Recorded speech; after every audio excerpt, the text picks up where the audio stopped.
ये जो चुनाव पहले चरण का उत्तर प्रदेश में हो रहा है, कौन कौन सी ऐसी सीटें हैं, कौन कौन से ऐसे नाम हैं जहां पर जो लड़ाई है, जो मुकाबला है, बेहद दिलचस्प है।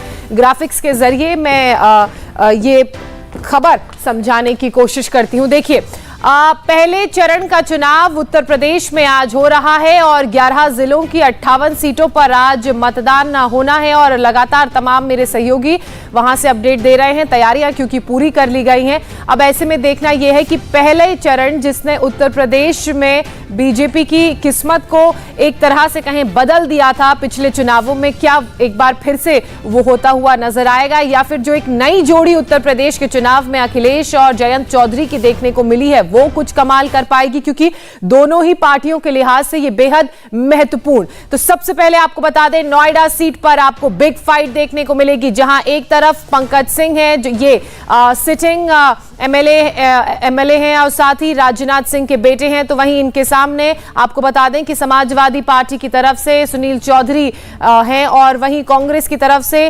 पंखुड़ी पाठक को चुनावी मैदान में उतारा गया है। तो ये एक बड़ी सीट है, हॉट सीट है और इस पर भी जो मुकाबला है वो बेहद दिलचस्प रहेगा। लेकिन जैसा कि पंकज सिंह के ट्रैक रिकॉर्ड की बात करें तो पिछला चुनाव भी उन्होंने जीता था और ऐसे में निसंदेह ये उम्मीद की जा रही है कि ये वाला चुनाव भी वो जीतेंगे।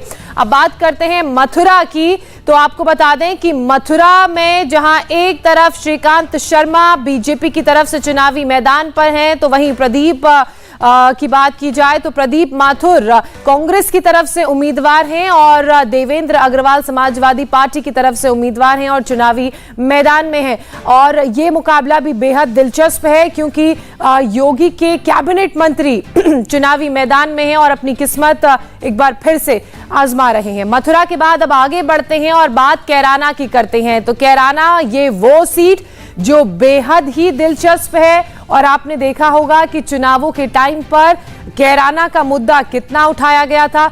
अब ऐसे में एक तरफ समाजवादी पार्टी के नाहिद हसन को चुनावी मैदान में उतारा गया है, तो वहीं दूसरी तरफ बीजेपी की तरफ से मृगांका सिंह चुनावी मैदान में है। और जैसा कि मेरे सहयोगी बता भी रहे थे कुमार सोनू की इस सीट का फैक्टर कहा जाता है कि जिसने ये सीट जीत ली, समझ लीजिए समीकरण बदल गए।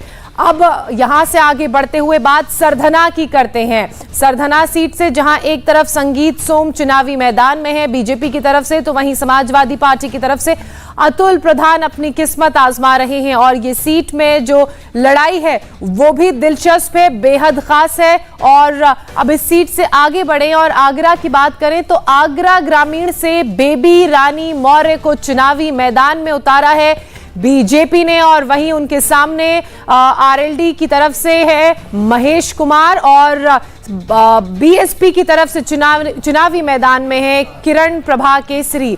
तो इन दोनों नामों पर भी तीनों नामों पर भी नजर रहेगी। खासकर बेबी रानी मौर्य की बात करें तो ये उत्तराखंड की गवर्नर थी और उसके बाद सीधे अब आगरा ग्रामीण से चुनावी मैदान में है। अब अगली सीट की बात करते हैं और ये सीट है मुजफ्फरनगर, जहां एक तरफ कपिल देव अग्रवाल को चुनावी मैदान में बीजेपी ने उतारा है, तो वहीं दूसरी तरफ सौरभ स्वरूप बंसल को आरएलडी ने चुनावी मैदान में उतारा है।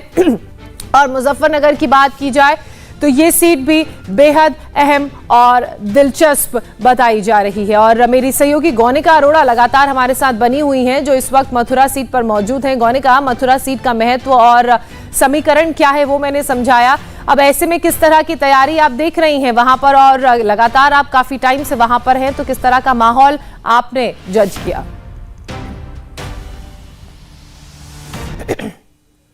पूरी हो चुके हैं। चुनाव आयोग के तमाम जो अधिकारी हैं वो लगातार यहाँ पर सुबह से ही तैयारी कर रहे हैं और तमाम पोलिंग बूथ जो है वो रेडी है। लेकिन अभी इंतजार किया जा रहा है वोटर्स का, क्योंकि अभी इस वक्त मौसम यहाँ पर थोड़ा खराब है, फॉग काफी ज्यादा है। ऐसे में शायद वोटर्स के पहुंचने में यहाँ थोड़ी देरी हो सकती है। लेकिन 7 बजे से जब मतदान होगा तब जाहिर तौर पर यहाँ पर लोगों की कतार भी देखने को मिलेगी, लेकिन शायद उसमें थोड़ा सा डिले हो सकता है। लेकिन अगर बात की जाए इस सीट की तो ये बेहद इंपॉर्टेंट सीट है इस वक्त बीजेपी के लिए, क्योंकि श्रीकांत शर्मा जो कि योगी कैबिनेट में मंत्री भी हैं, इसके अलावा एक बड़ा चेहरा भी है यहाँ पर, तो उनके लिए ये इस वक्त साख का विषय है, क्योंकि वो यहाँ से पिछली बार 1 लाख वोट के अंतर से ज्यादा से जीते थे। लेकिन इस बार वो अंतर कितना रहेगा, क्या इस बार जीत मिलेगी, क्योंकि इस बार उनके मुकाबले में सामने प्रदीप माथुर हैं, और वो प्रदीप माथुर जो कि मथुरा की शहर सीट से 4 बार विधायक रह चुके हैं। और अगर बीजेपी की बात की जाए तो ये सीट परंपरागत बीजेपी की सीट नहीं रही है, बल्कि पिछले 3 चुनाव में, यानी कि 2002, 2007 और 2012, इन 3 चुनावों में ये सीट कांग्रेस के पाले में रही थी।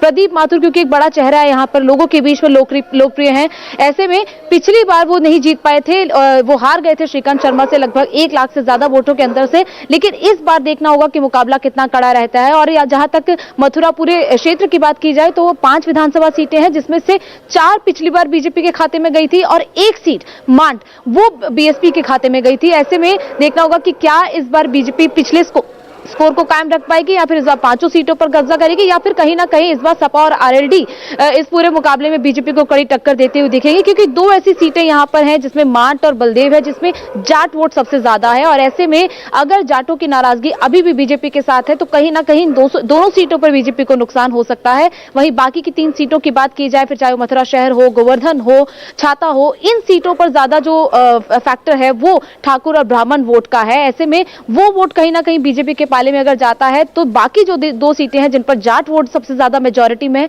वो शायद कहीं ना कहीं बीजेपी को नुकसान पहुंचा सकता है। लेकिन क्योंकि आज वोट का दिन है, ऐसे में ज्यादा से ज्यादा लोग घरों से निकले, वोट करें, यही हमारी तरफ से भी अपील है। और श्रीकांत शर्मा की बात की जाए तो जिस पोलिंग बूथ पर हम इस वक्त मौजूद हैं, वो भी यहाँ पर 7 बजे अपना वोट कास्ट करेंगे और उसके बाद अपना इस्तेमाल करेंगे। और सभी लगातार, और हम भी अपील कर रहे हैं कि देखिए, लोकतंत्र का महापर्व है चुनाव, और ऐसे में अपने घरों से निकलिए और कम से कम अपने मताधिकार का जरूर इस्तेमाल कीजिए, क्योंकि अगले 5 साल कैसे होंगे ये आपका मताधिकार निर्धारित करेगा। मेरे सहयोगी मनीष भी इस वक्त हमारे साथ नोएडा से जुड़ चुके हैं। मनीष, आप जिस सीट पर मौजूद हैं वहां पर भी लड़ाई बेहद दिलचस्प है, क्योंकि राजनाथ सिंह के बेटे यहां पर चुनावी मैदान में हैं और उन्हें टक्कर देने के लिए प्रतिद्वंदी भी। ऐसे में आप किस तरह का समीकरण वहां पर देख रहे हैं और साथ ही किस तरह की तैयारी आप वहां पर देख रहे हैं? जोशना, ये हाई प्रोफाइल हैवीवेट सीट है नोएडा की, और पिछली बार यहां से पंकज सिंह एमएलए थे। एक बार फिर से उन्होंने दांव आजमाया है। 2017 में करीबन 65% वोट शेयर उनके पास थे, लेकिन इस बार जो पूर्व समाजवादी पार्टी की प्रवक्ता रही पंखुड़ी पाठक, उनको कांग्रेस की तरफ से यहां पर टिकट दी गई है और सुनील चौधरी यहां पर हैं। तो ये एक बहुत ही दिलचस्प समीकरण होने वाला है।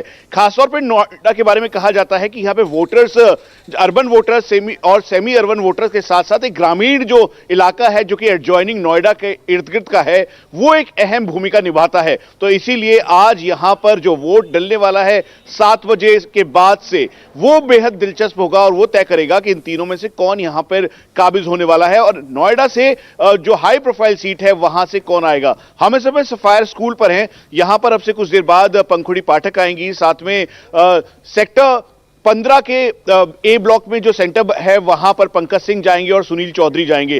अब तैयारी के हिसाब से देखें तो यहां पर जो लोकल एडमिनिस्ट्रेशन के तौर पर वो यहां पर मौजूद हैं, उसके अलावा सिक्योरिटी और ये सभी चीजों का ख्याल रखा जा रहा है। मतलब मतदान के लिए इंतजाम मुकम्मल कर लिए गए हैं। अब हर सेंटर पर सिर्फ 7 बजे का इंतजार हो रहा है, जब मतदाता अपने घरों से बाहर निकलेंगे और अपने मताधिकार का इस्तेमाल करेंगे।